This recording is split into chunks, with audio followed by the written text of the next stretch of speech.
సంబంధించి అప్పుడు యూపీఏ ప్రభుత్వం ఈ పన్ను విధానాన్ని సరళీకృతం చేయాలి, వినియోగదారులపై ఏదైతుందో పన్ను భారం తగ్గింపు చేయబడే విధంగా ఉండాలని చెప్పనే భావనతోని ఈ జిఎస్టీ విధానాన్ని రూపొందించడం జరిగింది. సరే, తదుపరి 2014లో అధికారానికి వచ్చిన ఎన్డీఏ ప్రభుత్వం అంటే బేసిక్గా ఏ లక్ష్యంతోనైతే జిఎస్టీ విధానాన్ని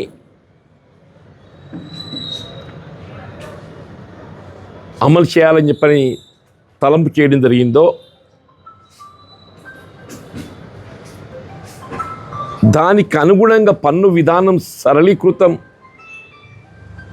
చేయబడి వినియోగదారులపై పన్నుల భారం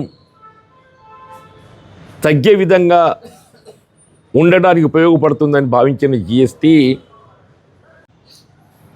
ఇప్పుడు ఏదైతే మారిన పన్ను విధానం 22 సెప్టెంబర్ మనకు దేవి నవరాత్రుల ఆరంభంకి వెళ్ళి మనం ఇది అమలు తేవాలని చెప్పి సంకల్పించిండ్రో ఈ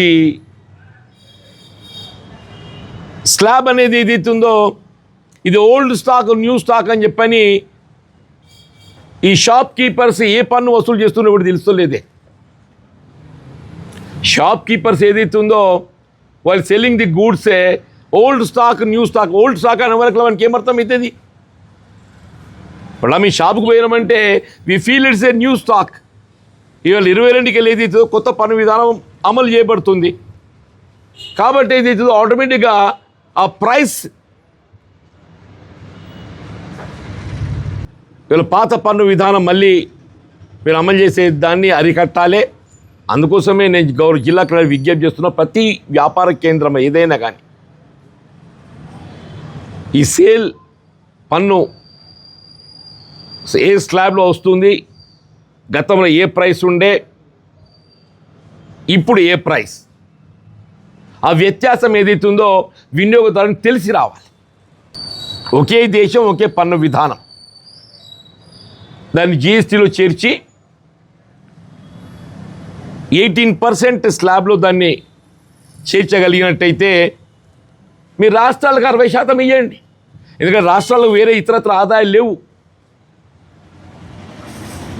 రాష్ట్రాలకు ఇతరత్ర ఆదాయాలు లేవు